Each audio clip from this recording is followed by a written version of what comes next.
Olá, bem-vindos ao Em Cartaz, o programa da arte, da cultura e do bom entretenimento, aqui pela TV Aberta São Paulo, canais 9 da NET, 8 da Vivo TV, em todo o território nacional, pela TV Com Brasil, na Claro, na Vivo, na Sky e ainda pelo site www.tvaberta.tv.br. Tem também as nossas redes sociais, Facebook, Instagram, TikTok. É só digitar lá, @programa em cartaz, e ainda o nosso canal no YouTube, onde a gente deixa guardada todas as entrevistas que a gente faz aqui no nosso programinha. Pronto, podemos começar. O Em Cartaz está no ar.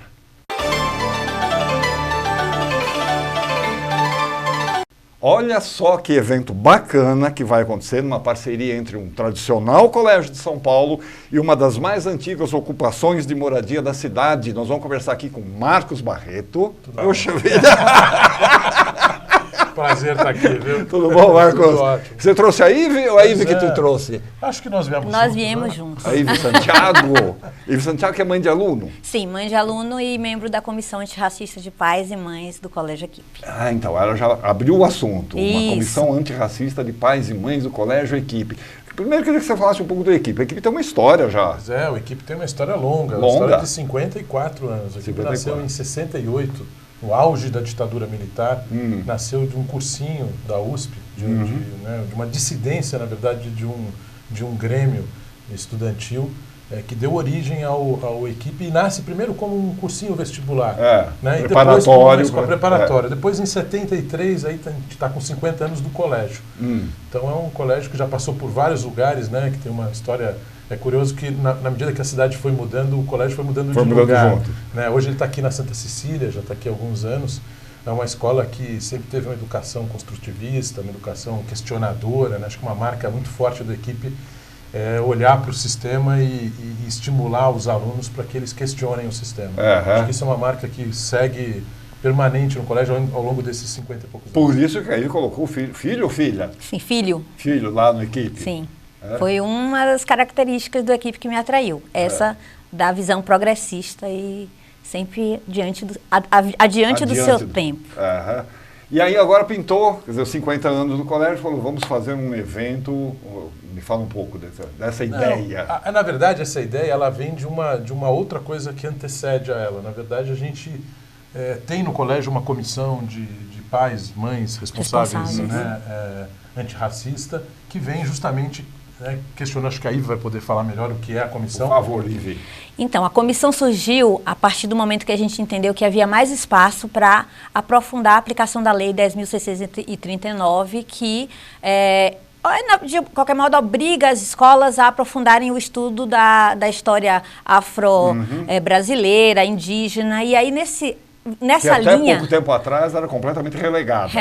E aí a gente entendeu que havia um espaço grande para que a Equipe explorasse melhor, né, a aplicação dessa lei e abordamos a escola, criamos um grupo para que algumas iniciativas começassem a ser tomadas. Dentre elas, o projeto Proceder, que é um projeto de bolsas para alunos alunos negros. E aí juntou o Colégio Equipe com a ocupação 9 de julho. Vamos chegar lá. Que é uma ocupação, acho que histórica também da cidade de São Paulo. Ícona, né? Quer dizer, é uma ocupação já que muita gente aí conhece.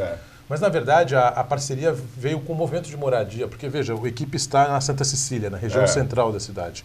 E a gente tem, na região central, um conjunto de imóveis que estão ocupados pelo movimento de moradia, justamente discutindo a função social, né, daquelas áreas, daqueles prédios. Então, são prédios que estão vazios, né, não estão cumprindo o seu papel. Às vezes, alguns estão vazios há décadas. Evidente, né? E aí o pessoal sendo obrigado a migrar para cada vez mais longe para a periferia, onde falta a cidade. Então, o movimento de moradia percebeu isso muito rápido, né, e falou, não, vamos ficar no centro, vamos disputar o centro da cidade. Então, a gente tem vários prédios na região que são ocupados pelo movimento de moradia.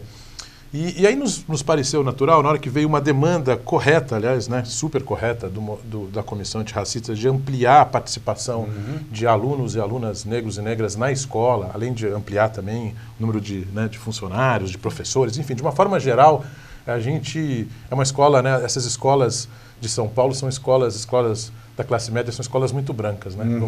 E é preciso que essa realidade seja transformada.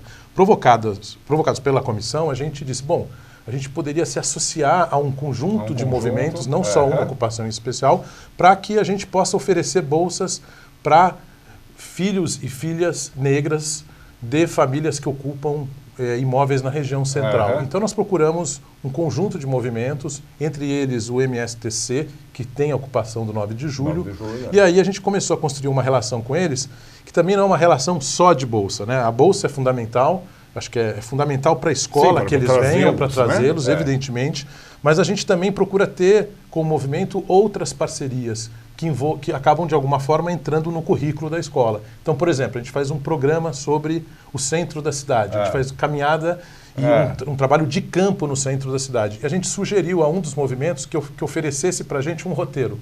Assim, do ponto de vista de vocês, do movimento, o que é mais importante no centro? Por onde o que é legal? O que a gente deveria passar? Então a gente faz esse trabalho com esse grupo. Depois a gente tem um outro trabalho que é uma roda de leitura com crianças e adolescentes. A gente foi fazer... e esse é um trabalho social feito por alunos do colégio e a gente foi para dentro de algumas ocupações para desenvolver esse trabalho também. Então, na verdade, a gente olha essa parceria com os movimentos de moradia. Tem várias coisas que estão agregando isso. Várias coisas, é uma parceria estratégica e a gente acredita que a gente pode aprender muito com eles, né? Porque tem um saber, né? Um saber popular, um saber de quem está ali, né? Que é vivo, né? E que tem uma intensidade que a gente também quer aprender. E ao mesmo tempo, evidentemente, a gente também quer que eles tenham acesso a uma educação de qualidade. Esse é o Colégio Equipe, fica ali na São Vicente de Paula, né? Perfeito. São Vicente de Paulo, né? De Paulo, ali no Santa Cecília, perto do shopping ali, bem perto. Shopping Genópolis, bem perto. Né? Quer dizer, uma região rica da cidade. Uma região rica, né? Nós estamos ali na Santa Cecília, que é quase divisa com Higienópolis, né? Então tem um IDH, digamos assim, bem elevado. Quantos alunos vocês têm hoje? Em torno de 600 alunos. Em todos os ciclos, a gente tem desde crianças, né, pequenas até o final do ensino médio. Ao todo, em torno de 600 crianças. O que mais que nós temos de foto? Aí é a ocupação. A ocupação 9 de julho. É um tremendo prédio, né? Acabaram de conquistar, também por muita luta, a reforma do Hotel Cambridge. Que ali bem no filme, né? E é do mesmo movimento. Então, uma parte na Praça da Bandeira famílias, ali. Isso, é próximo. Uma parte das famílias já mudou para o Cambridge. E uma outra parte continua na ocupação. Então, isso é muito curioso que você estava falando. Esse prédio, eu me lembro que ele ficou, acho que décadas, uns 20 anos abandonado. É um prédio do INAMP, se não me engano. Do INSS, exatamente. Alguma coisa assim. Boa memória sua. Que estava décadas abandonado aquilo lá. Quer dizer, é injusto isso, né? Injusto. O Estatuto da Cidade já preconiza que os imóveis têm que cumprir uma função social. Claro. Então, você ter tanta gente sem moradia e ter tanto imóvel vazio... Um prédio desse tamanho, ocupado ali, vazio... Na verdade, nesse caso, é uma aplicação da Constituição, né? Então, a gente tem que... Não pode esquecer, é o direito à moradia. É uma ocupação muito ativa. Sim. Isso é legal você perceber isso, Atílio, e tem um sentido, né? Porque, na verdade, esse é um movimento que foi muito criminalizado. Né? Nos últimos anos, houve uma tentativa de criminalizar o movimento de moradia, porque justamente a propriedade é algo muito sagrado na nossa sociedade. Que também é um direito constitucional, e aí é um choque. Pois é. Então, há muita... E aí, a um determinado momento, se começou a procurar algum tipo de problema, etc., para dizer que aquilo era criminoso. Não é só que não era correto, era criminoso. E uma parte das pessoas foram presas, lideranças históricas de moradia, inclusive a Preta Ferreira, que é filha da Carmen. Enfim, houve uma série de arbitrariedades. E o movimento percebeu que era, falou, calma aí, vamos dialogar com a sociedade, vamos convidar a sociedade para vir aqui saber quem nós somos, o que nós fazemos, pelo que a gente luta, como que a gente se organiza. Então, isso foi uma percepção muito inteligente, eu diria, porque a partir daí as pessoas começaram a saber, né? Vamos nos abrir, porque as pessoas... Nós não somos criminosos, nós não estamos errados. Essa impressão, né? Legal. Bom, daí surge esse evento que vai acontecer agora, no final de semana. Que visa estimular, dar conhecimento à sociedade da existência desse projeto e ajudar no financiamento do projeto Proceder, que é esse projeto de inclusão. Tá. Inclusão pela educação, que também algo sagrado. Correto. E esse evento inclui, quais são as atividades? O 9 de julho já faz tradicionalmente esse almoço. Né? Então ele é um almoço que acontece aos domingos, é muito divertido. Mas a gente está aqui para convidar para esse próximo domingo, porque a gente vai ali, então, a cozinha vai ser comandada por uma ex-aluna do Equipe, a Juliana Amorim. Ela é uma chefe de cozinha, tem um restaurante francês e ela vai vai pilotar ali o cardápio com um grupo de voluntários, que são alguns voluntários e voluntárias são da ocupação, outros são pais, mães, professores. A Ivy vai estar lá. Com certeza. Não perco por Não nada. perco por nada. A comissão vai estar lá, na verdade. Nós iremos dar notícia e também explicar o papel da comissão dentro da escola, para estimular, inclusive, outras comissões, né? Por outras escolas. É isso, a gente quer fazer um debate ali, tem um momento nesses almoços de domingo que a Carmen chama uma roda de conversa. E a ideia é nessa roda de conversa a gente discutir habitação e educação antirracista. Porque esse é um conceito ainda me parece novo. Né? O que é uma educação antirracista? Acho que a Ivy colocou aqui alguns elementos importantes. Né? A gente tem uma educação muito eurocentrada, então é preciso discutir o currículo, é preciso discutir o letramento, é preciso mudar discutir... o foco, né? O foco do saber. Né? Trazer os outros saberes que informam, inclusive, nossa sociedade hoje em dia. Né? Agora a gente dá ênfase hoje em dia a um saber eurocentrado, mas a gente tem o saber dos povos originários, o saber da população negra, que compõe a nossa sociedade, que precisa ganhar o protagonismo dentro da educação. É isso que a gente quer. Começa a ter um olhar diferente sobre a sociedade. Fundamental, mais rico, né? Um olhar fundamental. mais rico. E para isso também é importante que eles convivam com alunos e alunas, com colegas negras e negros, cada vez mais. Tenham professores que sejam negros, negras. Né? Que isso seja naturalizado, né? Que não seja uma exceção. Né? Então, acho que a luta até porque é direito da população negra estar inserida. Então também tem essa ideia de que em benefício da população normal da equipe, do dia a dia, mas também é em benefício das próprias pessoas negras que precisam estar inseridas no mercado de trabalho, têm competência para isso, só não são reconhecidas, né? Por conta do racismo que está aí presente na sociedade. Então, o equipe abrindo espaço para a contratação de professores, para a inserção de alunos, ele mostra que está cumprindo, na verdade, um direito. A gente está falando aqui de direito de reparação, né? Então, o equipe está cumprindo o seu dever e o direito e permitindo o exercício do direito da população negra, na verdade. Perfeito. Como é que funciona? As pessoas têm que se inscrever, tem então, que vamos reservar, lá. como é que é a coisa? Deixa eu falar uma coisa que é importante também. Tem que lembrar que nós somos colégio equipe, né? Um colégio que já tem uma tradição em formar músicos e músicas, né? A gente tem os Titãs, você estava falando disso agora, do equipe. A gente tem a Fabiana Cosa, mais recentemente, a Mônica Salmazo. A gente tem um grupo imenso de alunos e alunas que vão para as artes, né? A Laís Bodansky, que é cineasta. Enfim, a gente tem, é um colégio que acaba, felizmente, permitindo muito isso, estimulando isso nas pessoas. E aí a música, evidentemente, faz parte do almoço também. Então a gente vai ter ali um show infantil do Mundo Aflora, que são 2 ex-alunos do colégio também, o Ângelo e a Flora. E depois a gente vai ter hip hop e rap com o pessoal da Banca, que é um pessoal da Zona Sul, que já faz um trabalho na escola super interessante também, de formação, etc. E eles vão estar com a gente também. Então vai ser uma tarde assim, de boa gastronomia e música boa também. Né? E conversas, e papos, porque acho que isso é fundamental. Muita troca. Então, como faz? Você me perguntou, como faz para vir? Né? A pessoa pode aparecer na ocupação, né? Pode só ir na ocupação. Que horas vai ser? Né? A partir das 12h30. Então, os portões se abrem ao 12h30. E aí a gente tem algumas oficinas já rolando. Vão ter algumas oficinas que vão ser organizadas por pais, por mães do colégio. A gente já vai estar lá instalado para contar do nosso projeto melhor. Né? E já começa o almoço. E o almoço vai até às 4 e mais ou menos 4h30 da tarde. O show às 15 horas. 15 horas. Né? Às 15 horas começa o show e a roda de conversa um pouco antes do show. Né? Que aí a gente quer... A Carmen vai Acho que tem uma foto aí dizendo o dia, o horário, tudo direitinho. Almoço, foto do almoço. Almoço na ocupação. Está lá o endereço. Rua Álvaro de Carvalho, entra por trás, então. Exatamente. Entra por trás, não entra pela 9 de julho. Não, perto da Martins Fontes, né? Porque da Martins Fontes, a parte de trás, ali, bem próximo da Martins Fontes, é Álvaro de Carvalho, 427. Isso. Né? Então, dia 4/6, domingo, 12h30, começa tudo. O almoço lá na Ocupação 9 de julho. Álvaro de Carvalho, 427. Aquela foto que a gente viu é a fachada da 9 de julho. Quer dizer, isso aí é o fundo do prédio, provavelmente. Legal. Sim, e é importante também dizer que toda a renda obtida por esse evento será revertida em favor do projeto Proceder, para que amplie esse acesso de alunos negros e negras dentro da escola. Então, Porque isso é importante que a Ivy está falando, porque o colégio abre mão, né? Tem uma parte dessas bolsas. A gente hoje tem 15 alunos que são bolsistas. A ideia é cada ano a gente ir crescendo. Ano passado eram 7. Pois é, já é o dobro. Já então é o a ideia dobro. é que a gente vai aumentando na medida que a gente tem a perna para isso. Então por isso que os recursos são muito importantes. O colégio até renuncia a uma parte boa da mensalidade de uma parte desses alunos integralmente.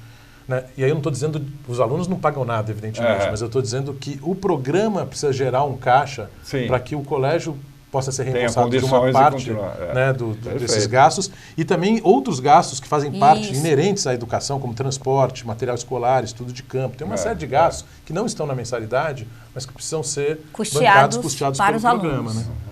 Perfeito. Domingo, gente, dia 4, 12h30, lá na Álvaro de Carvalho, 427. Então não precisa se inscrever nem nada, só aparece. Serão Todo todos mundo é bem-vindos. Exatamente, vem com a gente. Marcos, muito bom. Obrigado, olha. Obrigado, Atília. Prazer. Sucesso para vocês e parabéns pelo projeto. Né? Obrigado. Obrigada. Então, tomara que tenha vida longa, né? Que Com isso certeza. necessário. Há de ter. Há de ter. Deixa eu ver aqui o que nós temos. Quem lembra aqui do Tetris? O Marcos lembra. Tetris, como não? Como não? Ele não deve saber nem o que é isso. Eu acho que é o jogo. Olha lá, O Tetris, aquele joguinho eletrônico que fez um enorme sucesso lá nos anos 80 até os anos 90. Pois esse joguinho foi desenvolvido na União Soviética, veja só. Sabia disso? Não sabia também. Pois é. Tem um filme que conta a história da criação do Tetris e como foi a saga de um vendedor norte-americano, que ele ficou de olho e falou, opa, isso aí pode dar dinheiro, que trouxe o jogo para o Ocidente. Nós temos o trailer aí do filme Tetris. Vamos ver?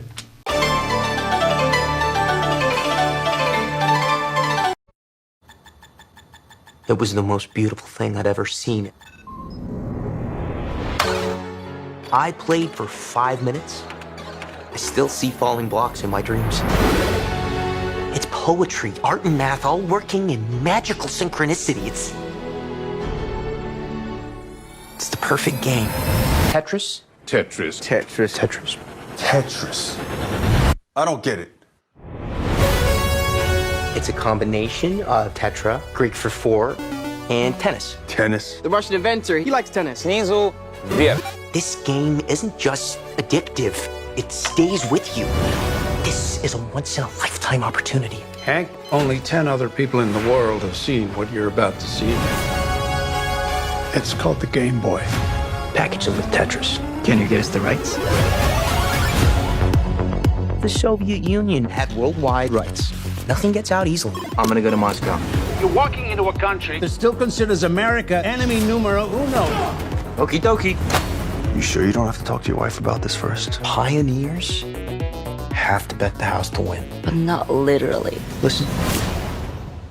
Have you ever heard our apartment this quiet before?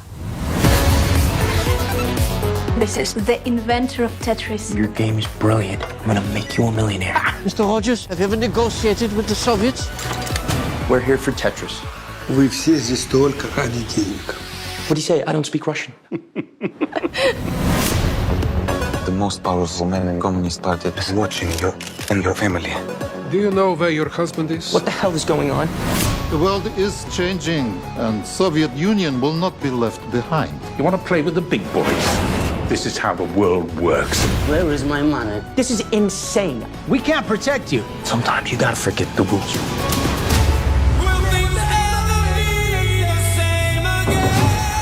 Go, go, go, go! This is criminal. The Soviet Union is about to implode. They're lying. Everybody's lying. Go home! The cavalry is coming. We don't have time. I have a plan. Oh, come on. You guys are the kings of cliffhangers.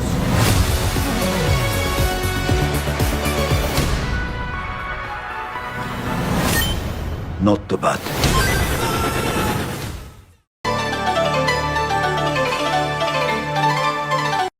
Hold on. Hold on. You are not alone.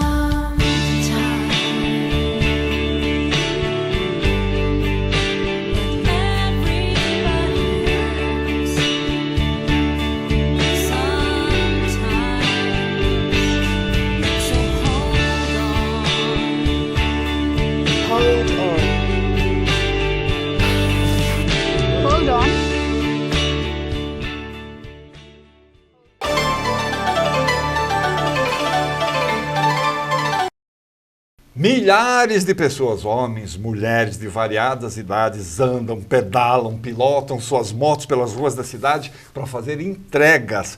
Trabalham para aplicativos, palavra que cada dia mais faz parte do nosso cotidiano. É o tema da peça sobre a qual nós vamos conversar agora com o Júlio Loroche. Exato. Loroche? De onde vem esse Loroche? Loroche é uma adaptação, um nome artístico, a nome partir artístico. do meu sobrenome. Ah, tá. Eu pensei que era alguma coisa polonesa. Nem tá longe. Asiática. Tudo bom, Júlio? Tudo bom. Me fala um pouco da Companhia Graxa. Companhia Graxa. Companhia Graxa, Bom esse Teatro nome, de Mãos Graxa. Sujas. A gente, há um tempo, trabalha em outros coletivos de teatro na periferia de São Paulo. E aí começamos a se reunir nos camarins, no intervalo entre uma peça e outra, e conversar sobre a necessidade de a gente articular um próprio discurso sobre a nossa experiência periférica. Às vezes os grupos são mistos, né, com pessoas vindas de outros estados e tal. E como a vivência pessoal acaba interferindo muito nos temas que interessam a desenvolver artisticamente, a gente estava procurando eco nos parceiros artísticos. E aí, lá pelos lados de 2019, mais ou menos, a gente começou a conversar sobre isso. Eu e Dustin, sobretudo, que é o menino que faz a música desse trabalho. E aí, aos poucos, a gente foi aglutinando outros parceiros. Aí agora, em 2021, a gente aprovou... Dustin Farias, né? Isso, Dustin Farias. que faz a música, faz toda a letra junto comigo. E aí a gente aprovou um programa de fomento à periferia, que chama Programa Vai. É um programa bem significativo, muda bastante a estrutura de criação Prefeitura aqui de São Paulo. Isso, exato. Né? Possibilita um diálogo bem vivo entre os jovens na própria quebrada e entre quebradas também, né? Entre a sul e a leste, entre a leste e a oeste. A tua região é?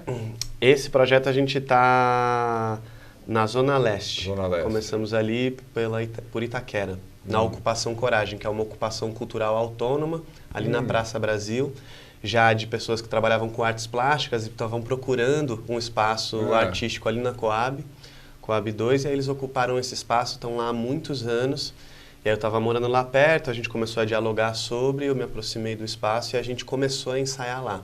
Aí fizemos umas apresentações lá e aí estamos seguindo por essa circulação. Tá. E você não dizer que vocês estão, vamos dizer, agregando vários grupos de várias regiões da cidade, então, né? A gente está em diálogo com esses outros espaços. E é muito forte esse movimento hoje em dia, né? É muito forte porque acho que, até a peça discutir isso em alguma medida, existe uma disputa de território na cidade, ela é geográfica, geopolítica, e aí as ocupações vêm responder essa necessidade da população de ocupar mesmo os espaços, de ter morada, de ter uma relação com o seu espaço de trabalho que possa ser menos especulativa.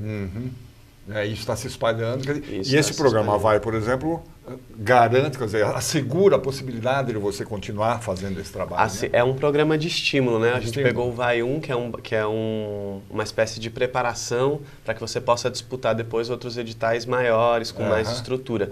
Mas ele oferece o subsídio básico, assim, né? A gente trabalha por uma ajuda de custo e com algum equipamento que possa ser mais profissional. E aí...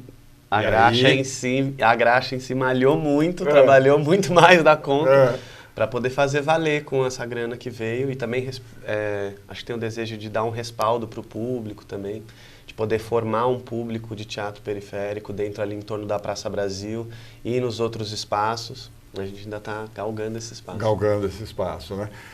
Existe vamos dizer, uma colaboração, uma participação do pessoal do entorno, assim, do próprio bairro? Como é que é O processo de criação foi atravessado por várias coisas.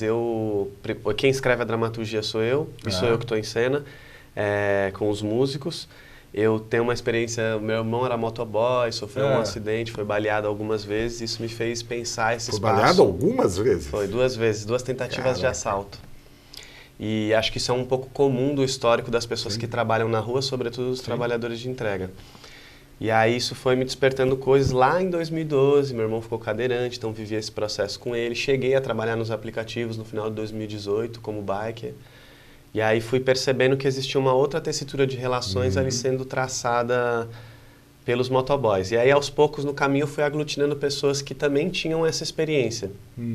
E aí, a discussão chegando, a galera vai contribuindo. Então, entrevistei muitos motoboys, troquei com muitos outros amigos artistas que produzem arte na periferia e, de alguma maneira, eles atravessaram muito o processo, por mandar mensagem, por ir assistir, comentar, enfim, e aí eles foram contribuindo. A cenografia é feita também por um parceiro que é de lá, do Arthur Alvim, que trabalha também em outras linguagens artísticas, mais com artes plásticas do que com cenografia, o Alisson Brito. Ele é um parceiraço do projeto e faz a nossa cenografia. Agora, fiquei intrigado com o título do trabalho de você, Cabo Enrolado. O que será esse cabo enrolado? Cabo enrolado é uma espécie de brincadeira que a gente faz meio enigmática. Acho que a gente precisa brincar, a peça tem bastante disso. Brincar com o vocabulário, acho que é a ideia de trabalhar sempre com uma língua de um colonizador, que é a nossa, a gente joga com essa língua. É uma tentativa de se aproximar de outra subjetividade através da palavra. E cabo enrolado é uma espécie de gíria dos entregadores de aplicativo. Imaginei, isso é uma gíria, uma expressão que eles devem usar para alguma coisa. E das pessoas que trabalham com, ou que usam muito moto. Enrolar o cabo é torcer a manopla, da direção da moto, fazendo o acelerador dar uma volta. Ele é uma bolinha e quando você torce, ela dá uma volta dentro do motor. Então você acelera muito, até o limite. Então enrolar o cabo é fazer o próprio motor da moto perder o alinhamento e ir mais rápido do que eu deveria. Porque esse é um problema, né? Ele precisa entregar muito, né? Precisa Quanto mais ele entregar muito rápido. Muito rápido. Porque a pressão também, enfim, tem um processo histórico. Ele fica entre pressões, né? A pressão do estabelecimento, a pressão do cliente, né? O estabelecimento quer que o serviço seja feito da melhor forma possível, mais rápido possível, e o cliente fica ali, né? Não chegou ainda. Exato, em cima. Tem uma frase que a gente ouviu muito na pesquisa, que era assim, as pessoas no trânsito reclamam da velocidade do motoboy, e em casa conta no relógio o tempo da entrega. Então existe esse problema também ético das pessoas no olhar em relação aos trabalhadores da rua.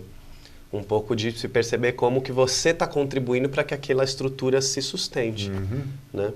E acho que tem essas mudanças também na dinâmica de trabalho. Há uns anos atrás, um pouco antes dos aplicativos, 2000, 2005, existia uma outra dinâmica de trabalho através de contrato pelas terceirizadas. Na época, esse título Express era muito presente, né?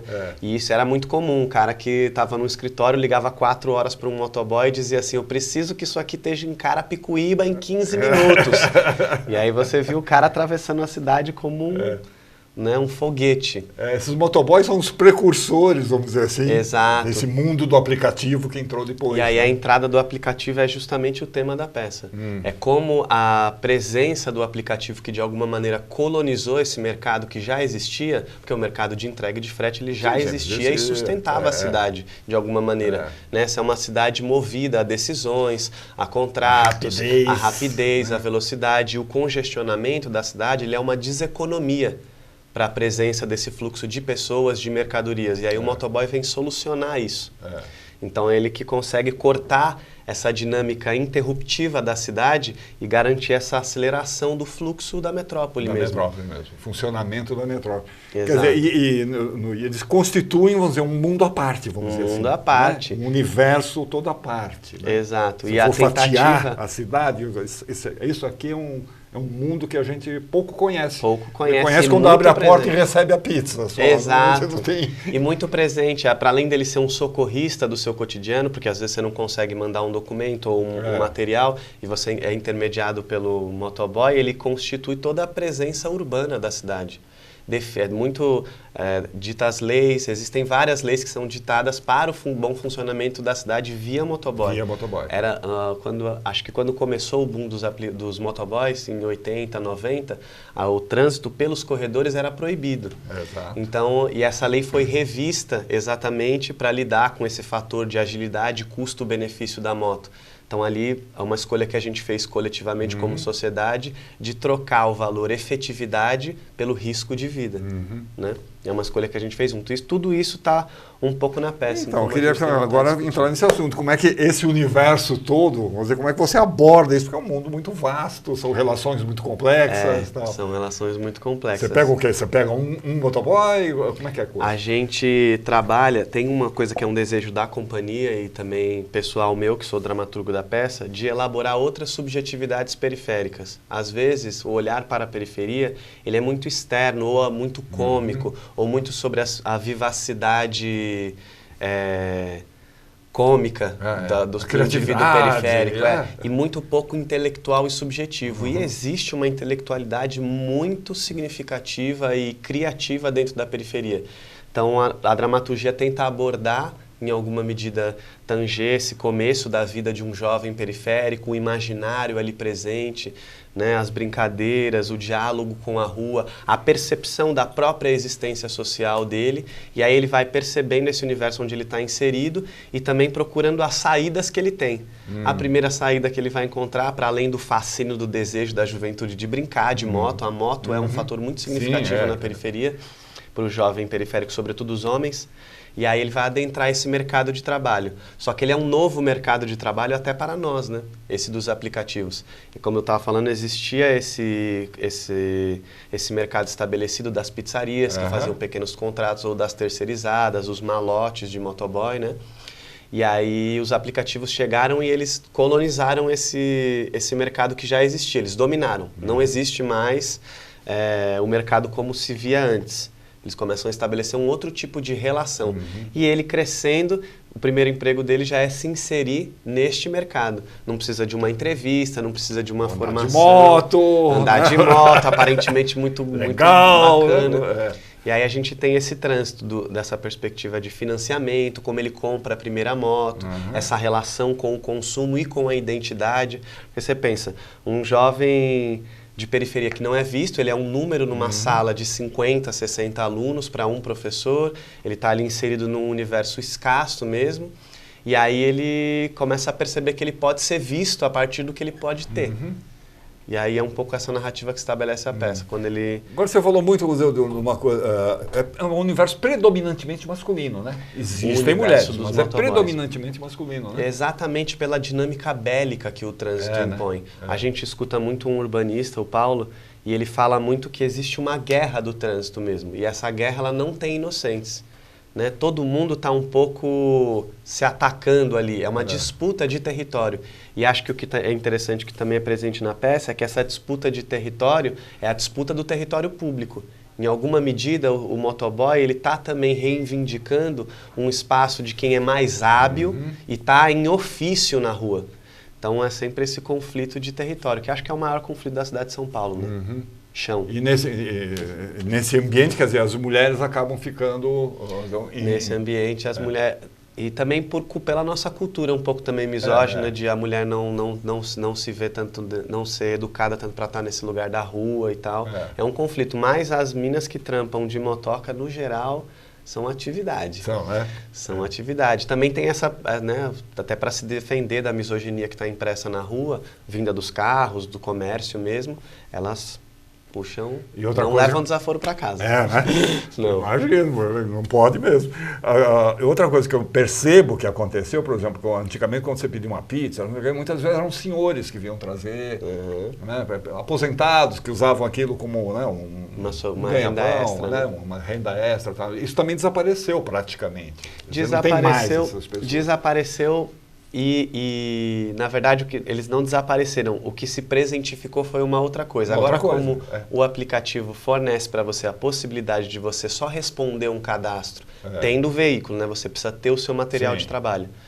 Ele oferece para você um trabalho sem registro, em horário variado. O que ele faz? Ele acaba alcançando um contingente de pessoas muito maior. Então ele pode pegar até o senhor que está aposentado e não está conseguindo complementar a renda, até um menino de 18 anos que está querendo um dinheiro para comprar um tênis novo, para fazer uma viagem. Ele não precisa trabalhar frequente, não precisa fazer essa entrevista, que ele precisa ter ali alguma disponibilidade jurídica no nome dele e do equipamento de trabalho. Então fica muito maior o leque. Óbvio que os jovens, né, que estão com mais energia, menos medo da rua, mais disponíveis, eles acabam se jogando mais. Também o próprio fascínio pela motocicleta no Brasil, que é um fenômeno, não se compra tanta motocicleta em nenhum lugar no mundo como São Paulo. A cada ano, né, a quantidade de motos vendidas aumenta, né? E todo ano sai um modelo que é um modelo específico. Às vezes mudou um adesivo. Mas modelo novo! Modelo 2023. Gente, tem umas fotos aí, nós estamos falando do cabo enrolado, que vocês vão fazer agora lá no... Flávio Estão Império. fazendo já, né? Estamos fazendo, fizemos ontem, foi maravilhoso. A gente recebeu, aliás, ontem foi um presente, perceber as pessoas, a gente fez para um EJA, que é uma espécie de... Escola para jovens e adolescentes, não é uma coisa? Isso, mas é uma espécie de supletivo da escola pública. E aí, gente de variadas idades também, jovens de 18 que perderam anos e gente de 60, 65, e todo mundo fruiu bem o espetáculo. Também vê uma espécie de periferia se enxergando no espetáculo. Porque o Teatro Flávio Império fica ali no Cangaíba. Exato. Né? Vamos dar uma olhada aí nas fotos do cabo enrolado. Aí é você... Exato. Esse cabelo você tingiu protesta ou você já usa normalmente? Eu já era adepto, mas retomei agora. Estava cabeludo antes. Legal. A peça, quer dizer, é uma narrativa, então você vai narrando... É uma narrativa estabelecida. É a partir da primeira pessoa. E aí, aos poucos, quando ele vai circulando pela cidade, ele vai discursando sobre o que ele vê, sobre como ele percebe a cidade. Tá legal. Aí tem a infância, que está mais vinculada a esse espaço da casa. Quer dizer, uma casa semi-pronta. De alvenaria, que é muito típico, na periferia de São Paulo. Aquela casa que nunca recebe o reboco final, né? Ela vai ser porque o acabamento acaba sendo um luxo que a gente nem se permite. Às vezes até tem um dinheirinho extra, a gente compra aquela TV super maravilhosa, mas não dá o acabamento. O acabamento fica pro ano que vem. Até por essa subjetividade que a gente tem de não se permitir... um luxo que seria o acabamento. Opa, aí é uma apresentação? O que é isso? Isso é uma abertura de processo lá na Ocupação Coragem, aí atrás desses quadros são os quadros que estavam lá na exposição. Quer dizer, é isso quando vocês estavam montando o espetáculo? Então, a gente montou e fez metade do processo. A gente abriu as apresentações para continuar criando a peça com o público, porque como o nosso desejo é de diálogo direto, para a gente era muito importante que antes de fechar a peça, a gente ouvisse as pessoas. Esse retorno. E pudesse sentir. O teatro tem muito disso também, né? Se você não percebe a dinâmica do público, você acaba falando sozinho. E aí esses são os músicos, esse é o cartaz da peça. É o cartaz, olha, indefectível, né? Maleta atrás. A gente chama de bag. Antes chamava caixa, que era caixa de pizza, né? Porque ela é uma caixa de isopor interna para manter o... Aí virou bag. Aí virou bag, também com essa internacionalização vinda dos aplicativos. Isso é muito doido, porque todo o espaço que o motoboy ocupa na rua, ele acaba sendo político, é inevitável. O espaço, assim como no teatro, né, e mesmo na TV, o espaço que você ocupa é político pelo poder de relação das pessoas, o motoboy na rua também. Com a chegada dos aplicativos, eles distribuíram uma quantidade incontável de bags. E essas bags todas carregam o logo da empresa. Então, eles distribuíram isso e, de alguma maneira, ele acaba estabelecendo uma publicidade não remunerada, né? Sim, é um marketing gratuito. Um marketing enorme, porque o cara está correndo a cidade inteira, da Zona Sul até a Zona Norte o dia inteiro. Isso aí é muito legal. Também quero horário de almoço. Você não tem horário de pausa, a comida na rua termina por ser mais cara. Mas aí tem as estratégias que a galera bola para poder existir mesmo. O diálogo com os restaurantes, leva a marmitinha dele na própria...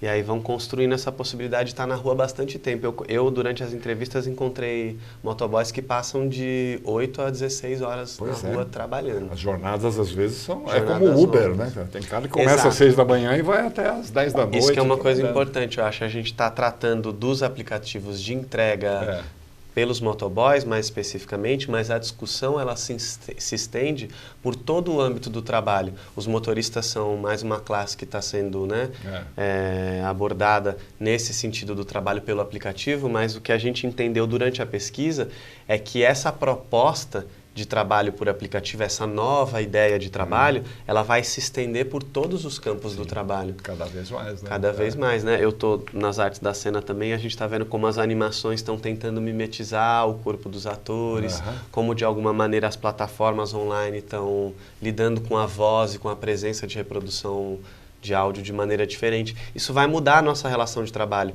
E a gente procura não julgar isso como bom ou como mal, só perceber que escolha que a gente está fazendo de abordagem. Um aplicativo ele poderia ser um facilitador da vida do motoboy. Dá para ele mais autonomia real sobre a própria economia, sobre o agenciamento entre a paga. E não acontece isso. Ele fica meio subjugado a um software algorítmico, né? Que agora é a nova... Um grande irmão, né? O algoritmo um Big Brother, aí exato, que você não sabe nem grande quem é. Amor, né? grande... É uma coisa que vem do espaço, que você não está sabe. distante, não tem poder de diálogo. Mas tem muita gente organizada também pautando. Acho que tem outras pessoas também que podem ser ouvidas, o próprio Galo. Cabo enrolado. Então, vamos dar os dias aí. Hoje, dia 1º. Dia 1º, agora que vai dia lá, 8, dia 8. Dia 15. E dia 15 no Teatro Flávio Império, às 8 horas. 8 horas da noite. De graça. Avenida Assis Ribeiro, não lembro o número. Mas é ali na Assis Ribeiro, todo mundo conhece o Teatro Flávio Império. Ali é um prédio da prefeitura, né? Um teatro público e tal. Um ótimo teatro, com uma equipe maravilhosa. Né, artistas interessados, procurem, porque a galera lá dá uma atenção muito massa. Uma atenção muito legal. Entrada franca? Entrada franca. É só sobretudo chegar. Do Graxa, tudo é free. Free. 0800. Concepção e direção do Júlio Loroche. Falei certo? Loroche? Exato, Loroche. Assim, direção a Bibi Wine. Bibi Wine, que está ali no cantinho, não quis aparecer, não sei porquê, é tímida.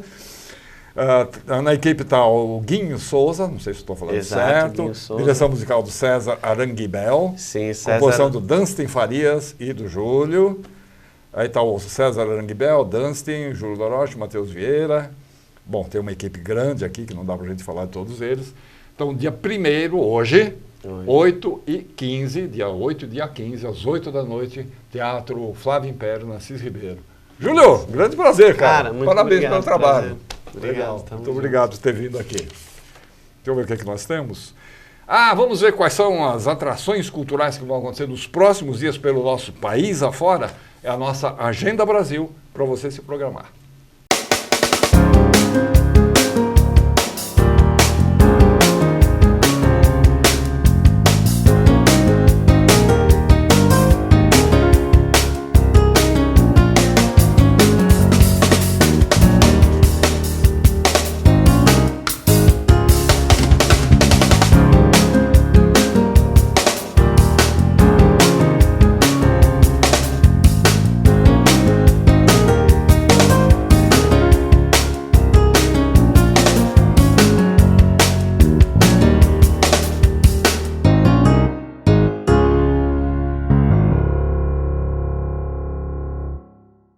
Valendo! Veja só, a adolescente Charlotte, ela costuma se refugiar numa garagem e ali ela dá asas aos seus desejos e pensamentos.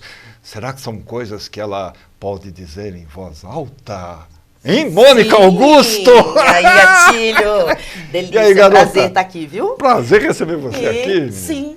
Ela pode dizer em voz Ela alta. pode dizer em voz alta. O espetáculo traz à tona exatamente esse momento da descoberta da sexualidade, da É uma sensação. garota do quê? De que idade, Uma mais ou menos? garota. A gente pega o percurso dela ali nessa narrativa dos 13 até os 17.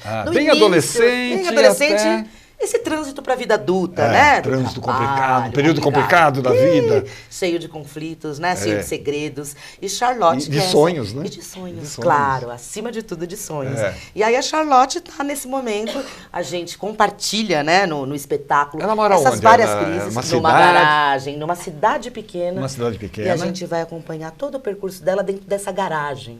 Né? É o canto dela. É o cantinho dela, onde ela pode ter liberdade O de refúgio pensar. dela. Aquele refúgio, né, que todos nós precisamos, mas na adolescência a gente cria ele. Dentro do espetáculo é um lugar físico, mas também é um lugar interno. Né?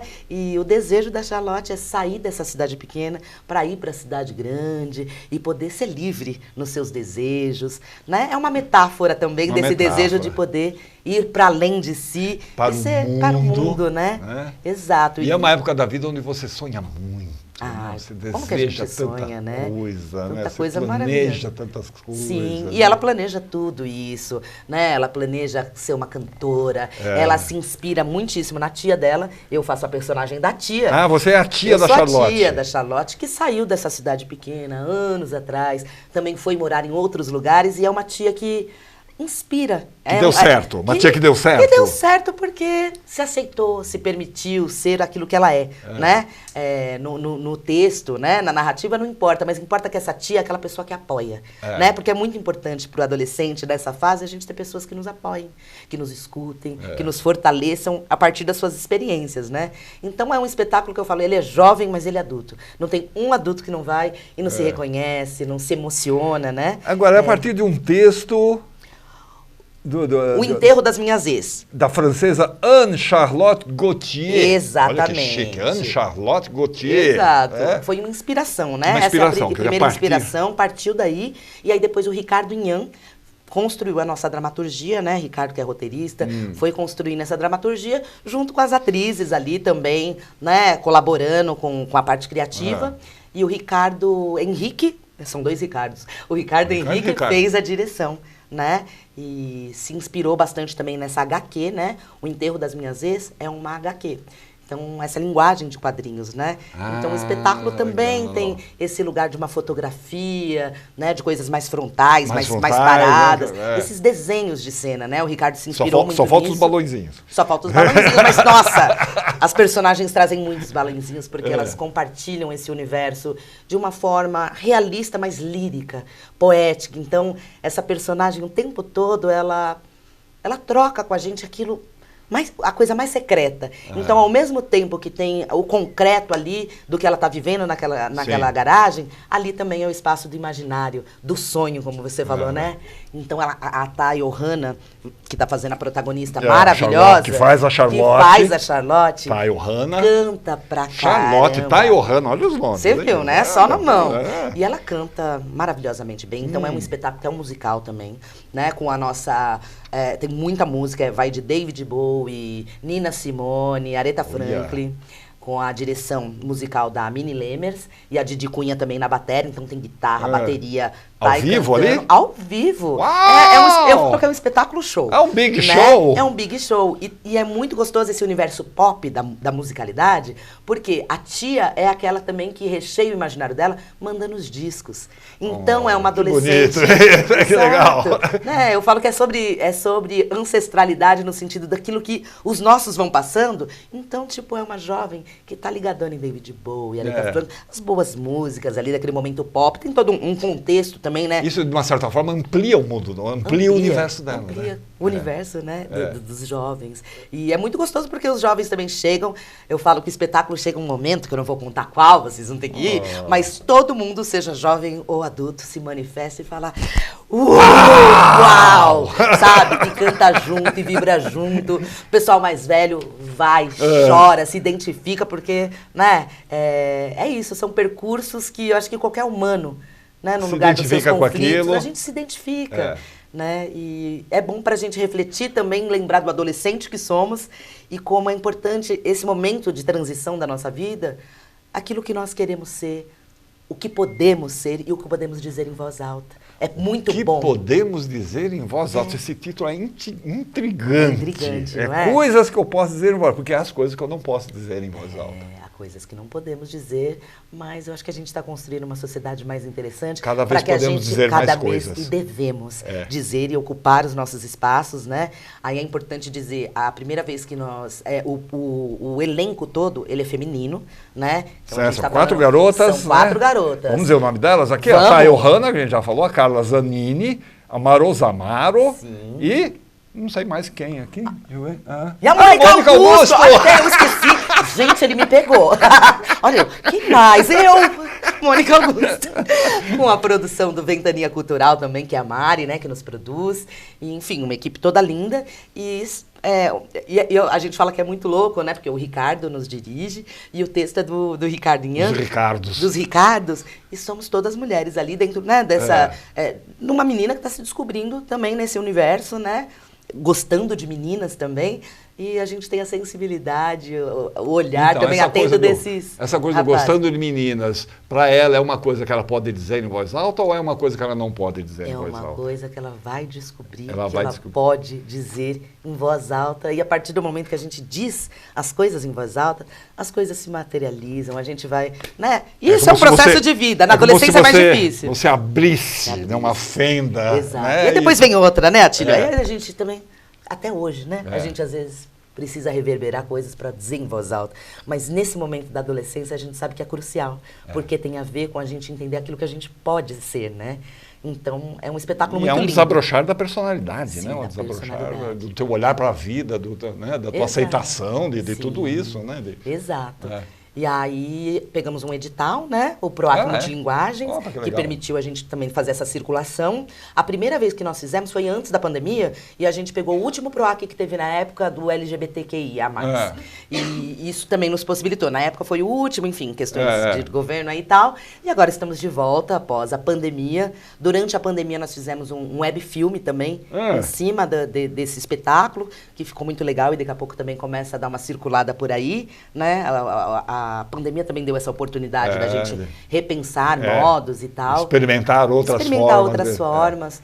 Eu acho que é um pouco isso, assim. O espetáculo, ele toca muito todo mundo. Eu falo que eu choro toda vez que eu faço espetáculo. Que porque bonitinho. é um espetáculo gostoso, né? Assim, com atores, aquilo que toda vez te atravessa, sabe? Porque é de uma delicadeza, como pequenas coisas não, mas o que nos forma, né? É uma musicalidade, é uma lembrança, é um apoio, às vezes é um...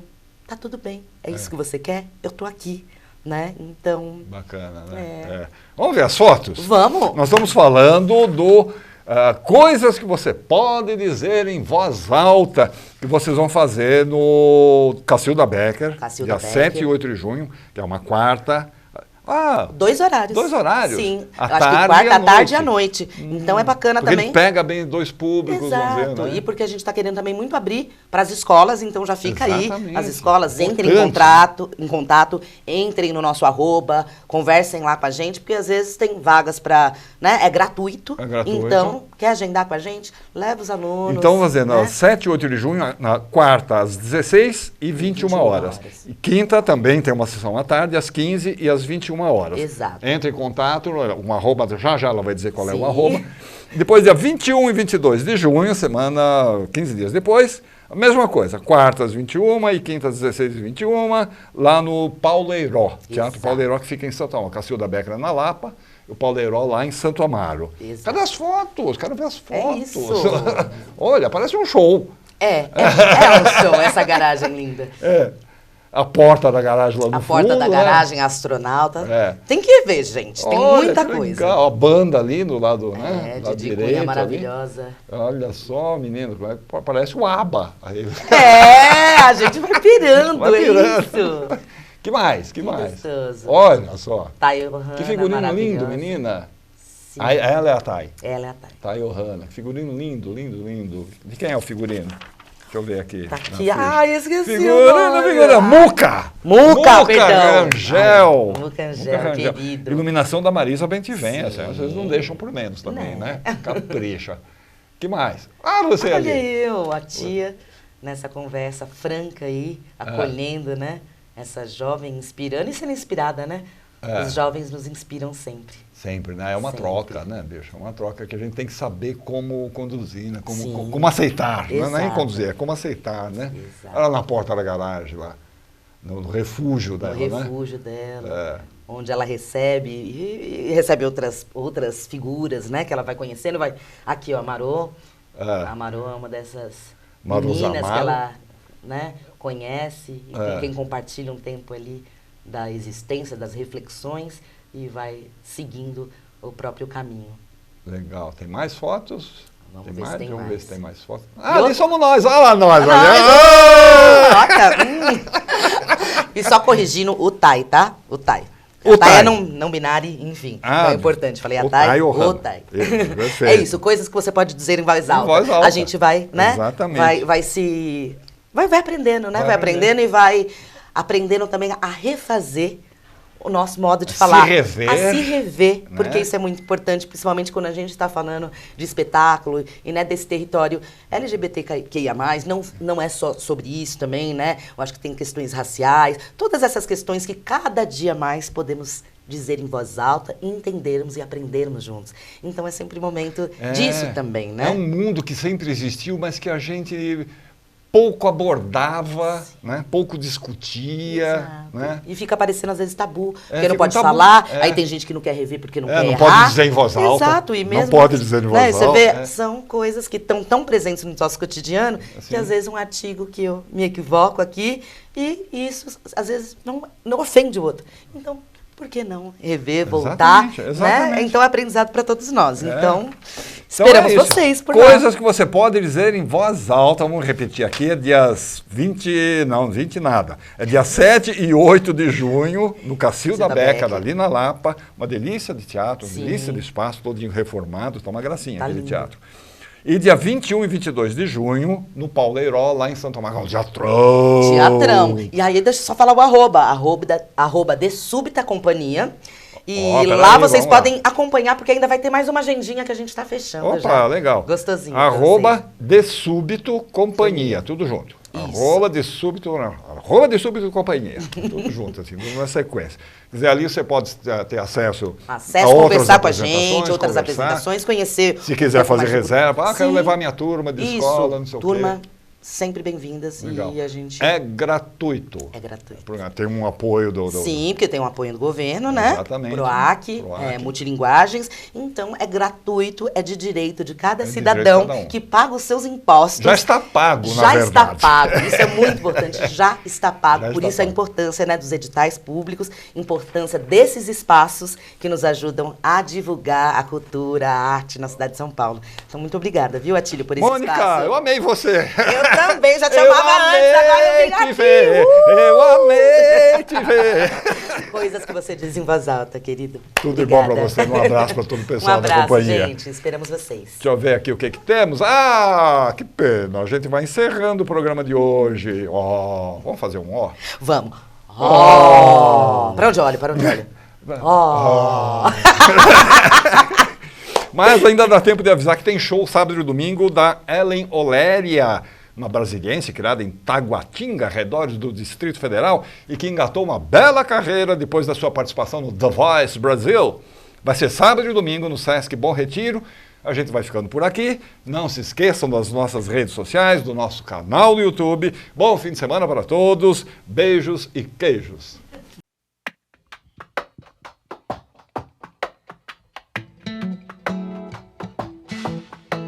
Quem viu, disse que não se emocionou, mentiu. Tentou mudar de assunto e não conseguiu.